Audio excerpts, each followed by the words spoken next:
drains are doing the job. We had heavier flows overnight. The rain's died off a little bit this morning, and we're expecting heavy falls again tonight, as I think Alfred's going to cross up in Bribie Island in Brisbane probably early morning tomorrow.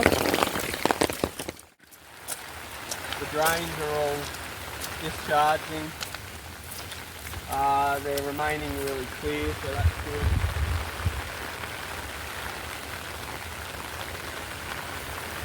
We've got the pond here, it's full.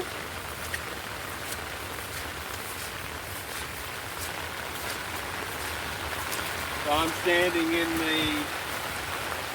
it's got a central spillway in the middle, so it discharges out the middle, but this small swale here actually feeds all that water in that you saw coming up from the driveway. It feeds it in, so it's actually full, and it's coming in from the other side as well. So there's probably 80,000 litres of water in there.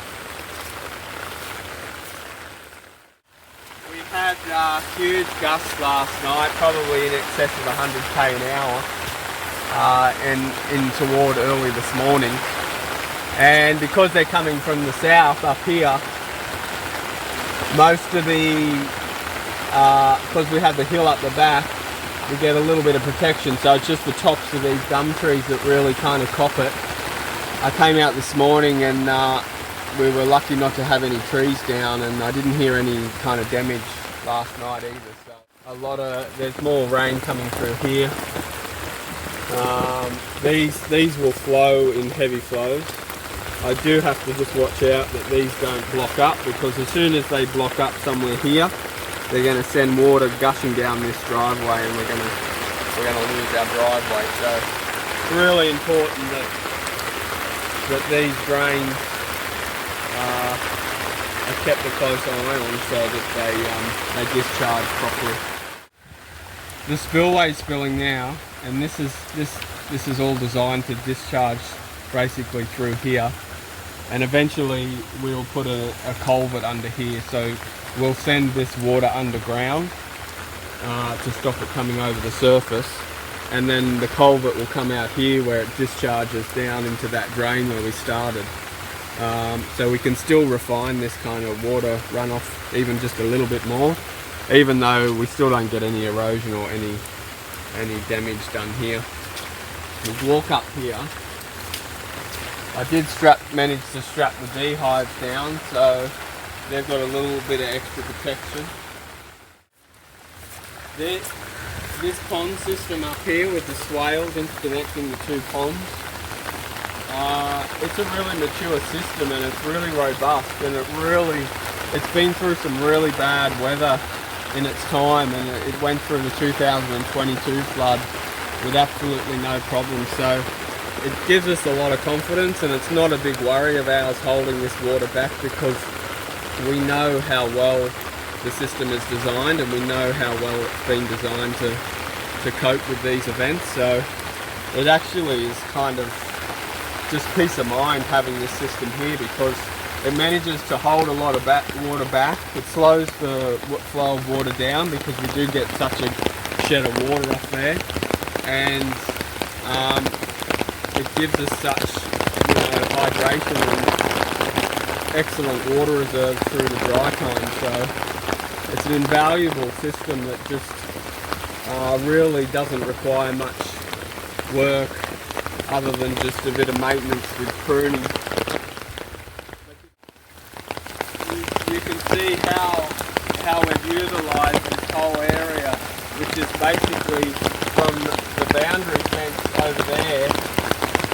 So we've reached out right to the edge of that block, all the way through to the middle of the block, and we're diverting and slowing down the flow of water all through the forest there and the hill above it. And you can see just even in the swales the amount of capacity that gets held and then gets time to soak into the ground. Really it's really a great system.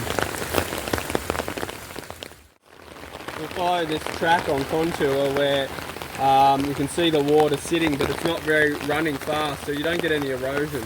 It's an important thing to note when you get these big downpours, that you really just want to have your water not moving.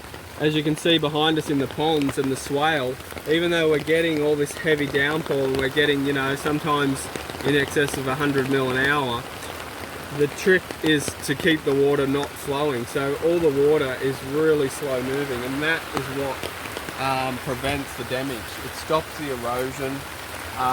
You can see the water's pretty clear, there's not much mud in the water.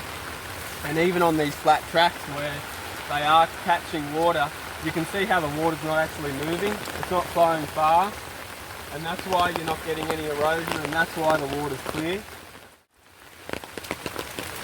And where you do have these banks, these artificial banks that have been created from these constructions like this track here, it's all stabilised with productive food plants, and it's good to let it get a bit messy and a bit overgrown, because, you know, all this organic matter, it all helps stabilise and keep it safe. As these bands of rain and wind come through off the cyclone, it's got kind of ebbs and flows where we get these kind of calm times, but then these big whips of wind come through and these big swirls of rain come through. So it's just starting to whip up now. But we might zoom in down there on that creek and you can kind of see kind of what we're dealing with. We'll take you down later and we'll check out some of the bridges that we need to cross to get in and out of this area, because that's the water that's basically heading down to those bridges now.